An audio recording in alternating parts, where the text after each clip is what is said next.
Atteindre ses objectifs, ce n'est pas toujours facile. Quel que soit le domaine, quelle que soit l'ambition, le chemin sera long, parsemé de périples subtils. Mais chaque pas compte malgré la friction. Attends, qu'est-ce que tu nous fais là? Bah je sais pas, je voulais faire un truc un peu poétique. Mais non frère, va au plus simple, te casse pas la tête frère. Bon bah mets la musique que je mets comme d'habitude, puis c'est parti quoi. Tu m'as niqué l'ambiance. Dans les œuvres, je trouve le meilleur moyen de montrer le dépassement de soi, l'ambition et la passion, c'est avec le sport. Quel que soit en équipe ou en solo, on retrouve plein d'œuvres qui regroupent ces thèmes et cela se lie naturellement ensemble. Le médium qui jumelle parfaitement le sport et ses thèmes, c'est à mon avis le manga. Et oui, on va encore parler de manga. IQ, Slam Dunk, Blue Lock et plein encore qui fusionnent ces deux thématiques et qui choisissent des loisirs divers et variés. Je sais pas, comme le foot, le basket et même des sports encore plus niches comme l'alpinisme. Et ça tombe bien. Ascension est un manga écrit et dessiné par Shinichi Sakamoto, publié entre 2007 et 2011. Mais bref, qu'est-ce que ça raconte Ascension? Eh bien, on va prendre un résumé sur Wikipédia, parce que flemme. Buntaro Mori, jeune lycéen solitaire et renfermé, est défié par l'un de ses camarades de classe fans d'escalade. Le défi, escalader tout simplement le lycée, comme ça. C'est alors que, en grimpant le long d'une gouttière bien placée, Mori découvre sa passion et son don sur cette activité. Après avoir réussi le défi de son camarade, ce dernier est tout de suite repéré par son prof d'anglais, lui-même fan de grimpette. Grâce à l'escalade, Buntaro va se découvrir un but dans la vie et se perfectionner dans ce domaine, jusqu'à atteindre les cieux carrément, métaphoriquement. Au fil des années, nous allons voir Mori progresser dans ce domaine en allant explorer les montagnes petit à petit les plus hautes, jusqu'à arriver à la montagne K12 qui est considérée comme l'une des plus difficiles du monde. Évidemment, vous savez ce que je vais dire, donc je vais spoiler à mort dans cette vidéo, donc allez lire ces 70 chapitres, ça se lit très vite, allez-y. Avouez que c'est assez perturbant, surtout à cause de la fin, ça laisse un petit goût amer. Avant d'expliquer pourquoi je trouve ce manga vraiment très bien réalisé, je vais éclaircir quelques points qui sont peut-être pas très clairs pour certains, notamment beaucoup de questions qui m'est arrivé après cette fin.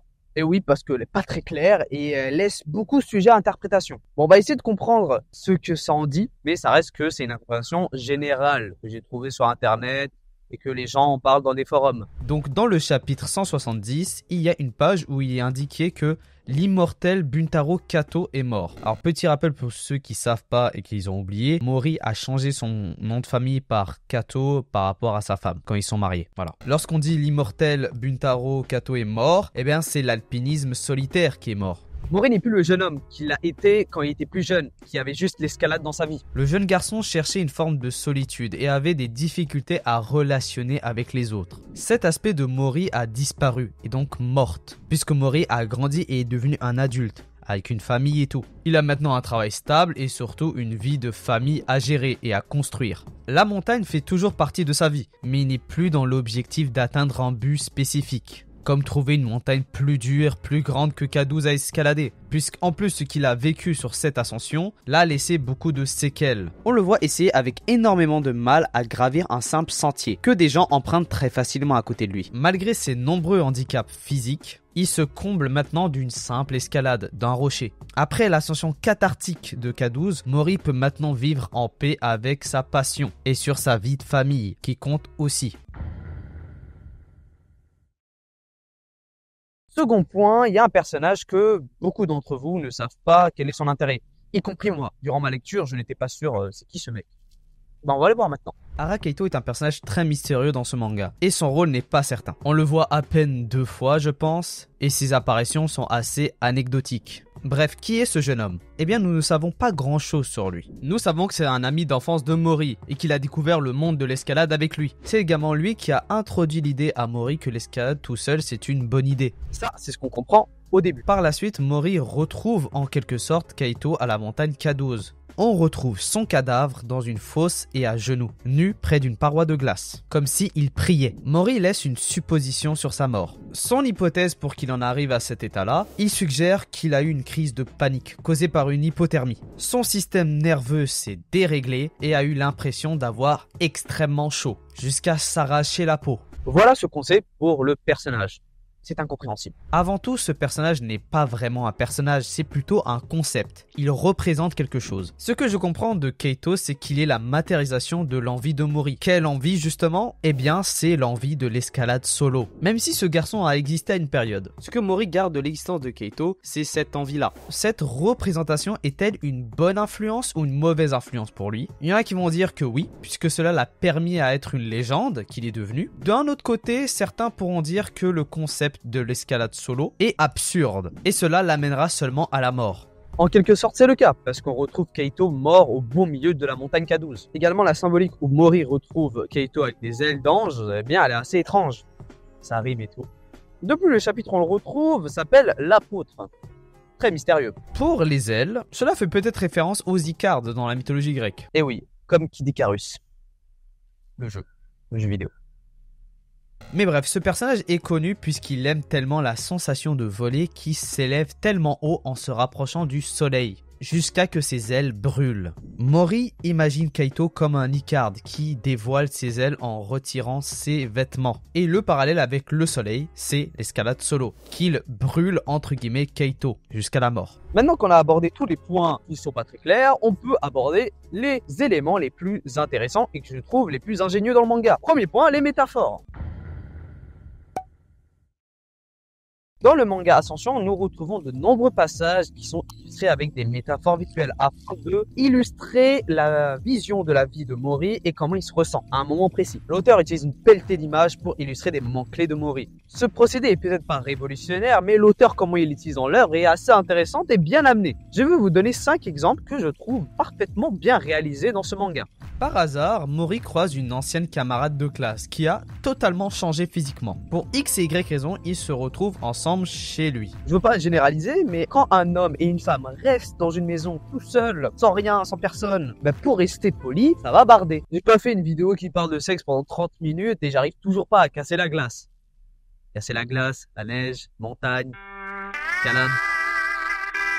Bref, ce qui est intéressant, c'est comment Mori visualise une relation sexuelle. Et c'est assez grossier et monstrueux. Alors, oui, c'est assez impressionnant avec le corps qui se difforme et qui paraît si bestial. Mais l'important, c'est que cet événement a été extrêmement traumatisant pour Mori. Peut-on considérer cela crème dans sa tête? Et cette image commence à être brouillée jusqu'à qu'il hurle à Yumi d'arrêter ce qu'elle fait. Pour moi, le fait que les rapports sexuels sont démontrés de manière assez bestiale, c'est ce qui dévie son objectif principal, c'est ce qu'on voit dans cette illustration. C'est une manière de voir les choses qui se rapproche plutôt des religions abrahamiques. Notamment, le corps est assez mal vu par rapport au péché originel. L'âme est beaucoup plus valorisée et le corps est simplement une cage qui a des envies, des désirs, des sensations qui peut amener à des péchés. Cette représentation est assez perçue dans le christianisme, notamment dans la Bible. J'invoque la Bible. Oui. Alors, dans Galate 5.17, il est écrit: Car la chair a des désirs contraires à ceux de l'esprit, et l'esprit en a des contraires à ceux de la chair. Ils sont opposés entre eux, afin que vous ne fassiez point ce que vous voudriez. Alors, un peu de contexte, ça peut aider.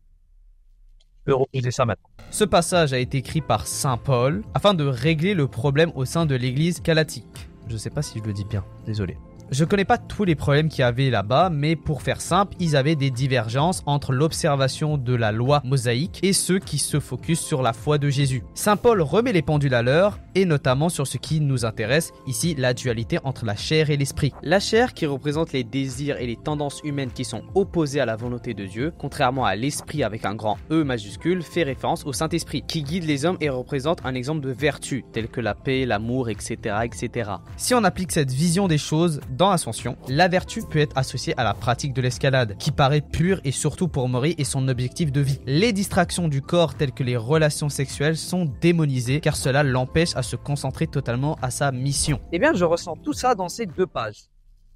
Voilà, on peut passer à la prochaine.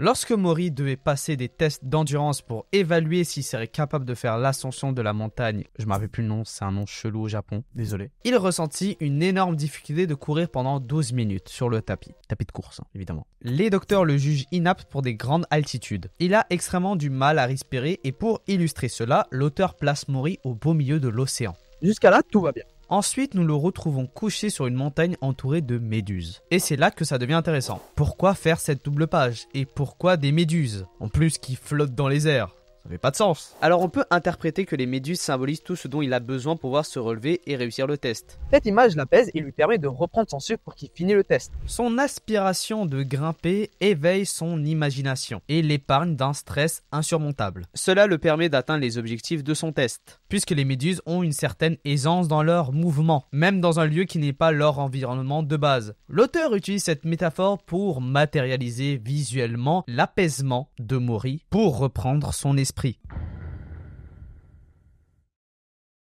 Lors de l'ascension de K12 qui est très fastidieuse, nous avons des tonnes de métaphores visuelles qui sont très étranges pour certaines. Ici, nous allons voir Kato, donc Mori, chevaucher un cheval blanc avec sa fille dans les bras. On les voit traverser une forêt chassée par une divinité. L'auteur utilise une analogie avec un poème de l'auteur Goethe.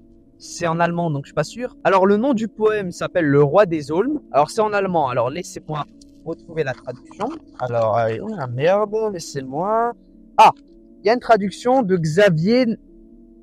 Ok, non, je peux pas dire ça. Mathieu Ice, viens s'il te plaît, lire-moi ça.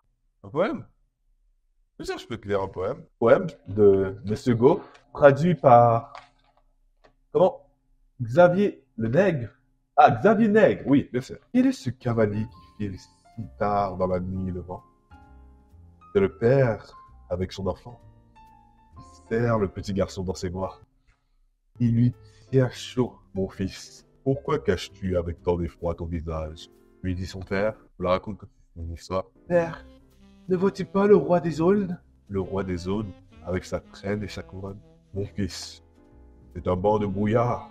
Père enfant, viens, pars avec moi. Je jouerai à des très beaux jeux avec toi. Il y a de nombreuses fleurs de toutes les couleurs sur le rivage. Et ma mère possède de nombreux habits en or. Mon père, et tu n'entends pas? C'est que le roi des hommes me promet à voix basse. Sois calme, reste calme, mon enfant. C'est le vent qui murmure dans les feuilles mortes. Veux-tu, gentil garçon, venir avec moi?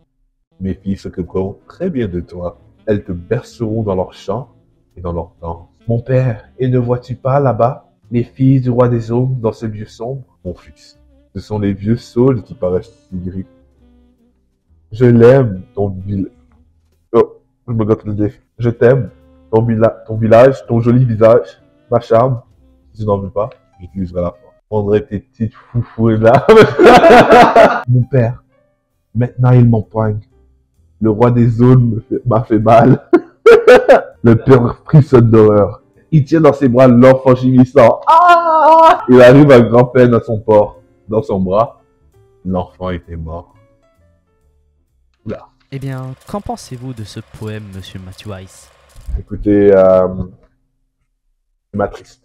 Le fait d'un père qui essaie de protéger son enfant, d'un enfant naïf, mais enfant confiant, qui essaie de faire confiance à un roi, il n'est qu'un criminel que son père avait déjà vu. Ça me dit que peut-être nos parents, ils ne veulent que du bien. C'est ça que ça me dit, monsieur Dallas. Fermez la caméra. Cette planche est assez intrigante. Ce qu'on peut interpréter... Tout d'abord, la montagne devenue comme roi et même une divinité n'est plus un lieu d'isolement, d'apaisement. Elle est devenue dangereuse. Mori admet s'amuser, approcher de la mort en s'attaquant à ses sommets, sans oublier sa famille. La dualité entre la passion de l'escalade et de sa famille se prononce de plus en plus, jusqu'à qu'on voit littéralement la séparation de cette dualité. Cette planche est assez malsaine et terrifiante, ça me rappelle les mangas de Shunji Ito. D'ailleurs, il faudra que je parle un jour de ce mec-là. Mais bref, ce sera pour une autre fois. Durant l'ascension avec l'équipage du nom de 14 Mountain, le jeune alpiniste sort au lever du jour et on voit un spectacle. Un spectacle naturel que seule la montagne et le soleil peuvent lui offrir. Pour immortaliser ce moment, l'instant lui semble comme une symphonie. Selon lui, ce phénomène qui est à la fois propre à chaque individu et pourtant destiné à se reproduire est comparable à un orchestre. C'est la première fois qu'on a une allusion musicale dans le manga et peut-être la seule sensibilité musicale de Mori. La lumière naturelle du soleil l'a encore éclairé l'esprit du protagoniste. Le sensibiliser sensibilisant à une esthétique de la nature, à l'opposé de la laideur urbaine, où il se sent pas du tout à l'aise. Par ailleurs, c'est un des seuls moments où, dans une métaphore visuelle, nous voyons des humains. Certes, ils ne prononcent aucun mot et ils sont réduits à une seule fonction, mais cela reste des humains. En jumelant la musique avec la contemplation de la nature, cette planche est assez marquante pour le protagoniste du manga. Il y a plein d'événements qui persuadent Mori que être un alpiniste solo, c'est une bonne idée. Notamment, encore avec eux, avec l'équipage 14 Mountain. Avec une équipe tout à fait désagréable et manipulatrice pour certains d'entre eux, comme je l'ai dit plus tôt. Pour montrer au lecteur que Mori se sent forcé et gangréné par ce groupe qu'il n'apprécie guère, voilà ce qu'il fait.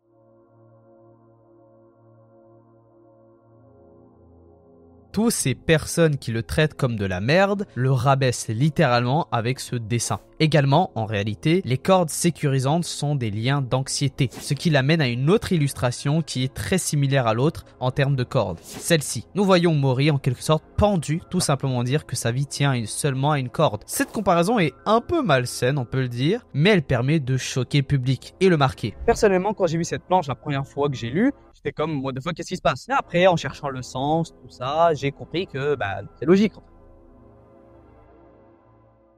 Ça sert à quoi? Des onomatopées. Désolé pour la transition un peu abrupte, je ne savais pas comment introduire ce point. Alors de manière générale, les onomatopées sont utilisées pour évoquer un son.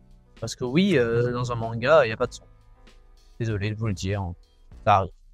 Pas tout savoir dans la vie, il y a des choses qu'on peut comprendre plus tard et que ça apparaît assez évident au début. Mais en vrai, quand on a l'annonce, on se dit « Ah putain, merde, c'est vrai, c'est con, je savais pas. » Mais ça arrive à tous les jours, hein. Je savais pas que la Terre était plate. Je savais pas. Le plus simple et le plus basique à utiliser ce procédé, il permet de renforcer l'action, l'environnement, l'ambiance et les émotions. Cela aussi aide à aiguiller le ton et le style de l'œuvre et peut aider la narration visuelle. L'auteur abandonne petit à petit l'utilisation des onomatopées dans Ascension. Alors pour ceux qui savent pas, une onomatopée, c'est comme « Ah !» Il fait partie de l'équipe qui préfère que l'image exprime à elle-même les sons qui vont avec. Pas besoin d'ajouter des mots pour amplifier l'action de la planche. Une image vaut mieux que 1000 mots. Il préfère que les lecteurs travaillent sur leur imagination sans voir une onomatopée qui pourrait être envahissante et dérangeante pour sa lecture. C'est sa manière de penser et de travailler sa publication du manga justement. Nous voyons petit à petit la suppression de ce procédé, car selon lui, ça permet de garder une certaine véracité, et si on garde ce procédé, cela altère un peu la page.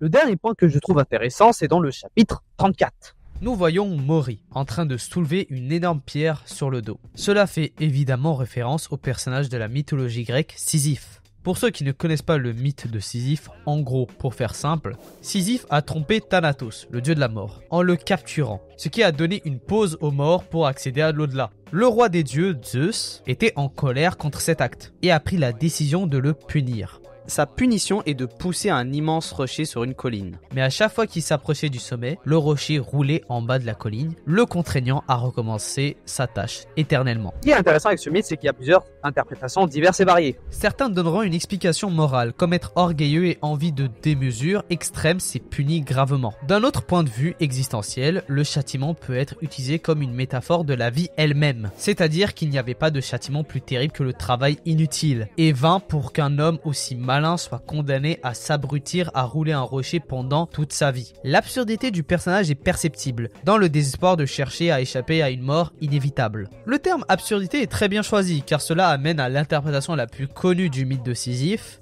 La plus connue, c'est celle de Camus. Il nous dit que malgré que la vie soit absurde, elle mérite quand même d'être vécue. Mais alors, pourquoi considérer Sisyphe heureux avec ce châtiment? Eh bien, de ce que Camus nous dit, le bonheur ne dépend pas forcément des circonstances extérieures favorables, mais dans la façon dont on perçoit et accepte sa situation. En acceptant l'absurde et en appréciant pleinement chaque instant de sa vie, Sisyphe découvre une véritable satisfaction. Cela nous ramène à Ascension, et le lien paraît logique. Mori a un véritable plaisir d'escalader et de monter avec un sac terriblement lourd. Peut-être cela est un périple horrible à vivre pour certains, mais pour lui c'est un kiff. Seule cette passion le préoccupe et rien d'autre, du moins à ce moment-là du manga. Et c'est pour cette raison que l'auteur utilise toute cette manière de penser en l'associant à Sisyphe.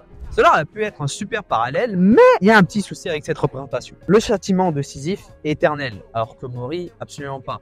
Alors au moment où il gravit les échelons, ça fait du sens, mais après, pas du tout. Si on remplace Mori par Sisyphe, c'est comme s'il s'arrêtait au grand milieu de la colline et il disait qu'il avait fini. Alors, c'est pas vraiment le cas. Donc voilà, ça fait pas vraiment de sens, mais ça tient un petit peu la route. Et c'est quand même bien parce que ça m'a permis de parler de Camus. Alors j'espère que ça a été un peu clair pour vous, tous les éléments, pourquoi je trouve que le manga est super bien maîtrisé. Avec l'absence de onomatopée, les métaphores visuelles et le parallèle avec le mythe de Sisyphe qui est peut-être pas parfait, mais qui est n'empêche intéressant. Le dernier point qu'on n'a pas abordé, c'est l'auteur qui est Shinichi Sakamoto. Et ben, on va parler dès maintenant, avant de conclure.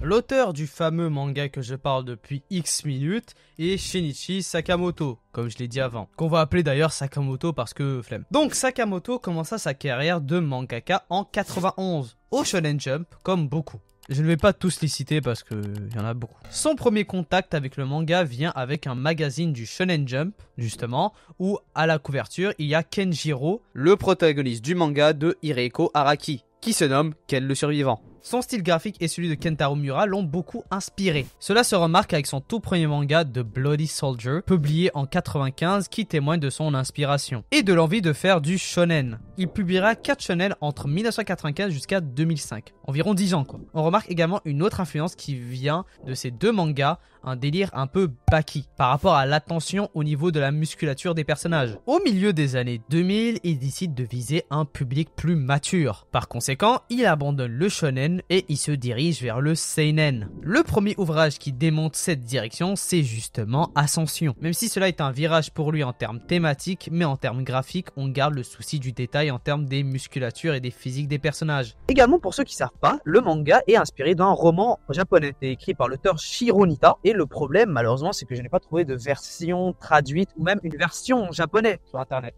Donc, je ne pourrais pas faire d'éléments de comparaison. Je suis désolé. D'ailleurs, au début du manga, Sakamoto n'était pas seul. Il était accompagné d'un autre écrivain qui s'appelle Yoshiro Nabeda, si je me rappelle bien, et qui a quitté le projet au bout de 3 tomes. Alors, j'ai pas trouvé de dessin de lui, alors on va mettre ce emoji. Cela se remarque pas mal, je trouve, on y reviendra. C'est à ce moment-là que Sakamoto dévoile son génie et qui en plus le fait connaître du grand public. Il continuera tous ses procédés et les bonifie sur Innocent et sa suite Innocent Rouge, et que certains considèrent qu'il est meilleur qu'Ascension, puisque son talent est beaucoup plus abouti. Et son envie de réalisme se remarque mieux et s'intègre parfaitement avec le propos de l'œuvre, puisque le manga s'inspire de la famille Senson au XVIIIe siècle, si je me rappelle bien, pendant la Révolution française. Revenons sur Ascension. Alors, je vous ai dit que le manga a été écrit par un autre book. Alors on va en parler maintenant. Yoshiro Nabeta quitte le projet du manga au bout de 3 tomes. Sakamoto a le projet tout seul en main et il a décidé de changer l'orientation du manga, justement seinen. Des thèmes beaucoup plus sérieux, etc., etc. Alors que Nabeta voulait rentrer dans un registre beaucoup plus shonen. Cela donne les œuvres qu'on a aujourd'hui. C'est vraiment intéressant de voir un artiste évoluer dans son art et prendre un changement total d'orientation pour comprendre plus tard que c'est ça qui le permet de maîtriser à fond ce qu'il veut. Il a pris quand même 10 ans à trouver ce qu'il veut. C'est pas rien. Ascension de Shinichi Sakamoto est une œuvre qui va au-delà d'une simple récit de sport. Il explore et jume des thèmes profonds et universels tels que la recherche de la quête de soi et la solitude qui vont ensemble tout au long de l'œuvre. À travers le personnage principal de Mori, nous le voyons évoluer en passant de mec de cité simple à un père amant et accompli. L'analogie avec le mythe de Sisyphe est particulièrement intéressante malgré ses petites failles, illustrant comment la quête de Mori symbolise une lutte existentielle contre l'absurdité de la vie. Le manga utilise de nombreux procédés tels que des métaphores visuelles et la suppression des onomatopées pour enrichir l'expérience narrative et rendre le parcours de Mori beaucoup plus immersif et symbolique. Également, la fin du manga est assez forte en termes de symbolique, où l'immortel Buntaro Kato meurt. Cela marque la fin de son ancienne vie d'alpiniste solitaire et le début d'une nouvelle phase de sa vie. Il a su trouver l'équilibre entre sa passion et sa vie personnelle. Pour conclure, lisez Ascension. Ouais, je sais pas trop comment conclure cette vidéo en vrai. Évidemment, j'ai pas pu parler de tout ce qu'il y a dans le manga. Par exemple, je n'ai pas parlé de la planche où on voit Mori tout nu en train de mettre sa bite dans la neige. Alors, j'ai pas parlé beaucoup des défauts comme les personnages qui méritent d'être développés parce que Mori prend toute la place. Certaines métaphores, comme je l'ai dit, celle de Sisyphe ne marche pas trop. Et aussi le changement d'auteur qui se fait un peu ressentir au bout du 3e tome. Et je viens de parler des défauts. Tout ça pour dire que malgré ces défauts, qui sont assez légers, hein, pour être honnête avec vous, c'est un excellent manga que je vous conseille à lire, évidemment.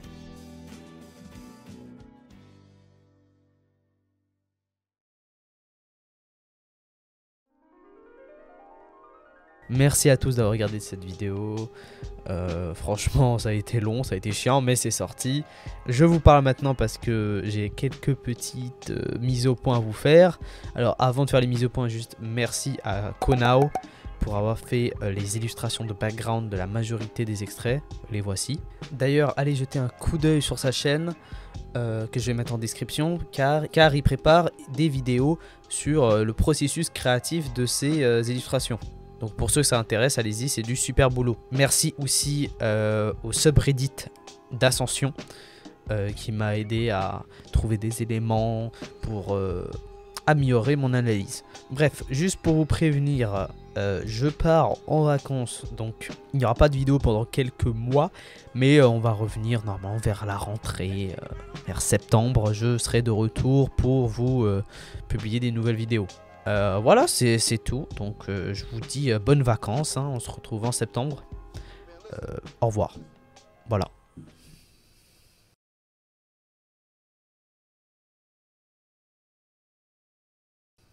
Normalement la prochaine vidéo c'est mon catalogue.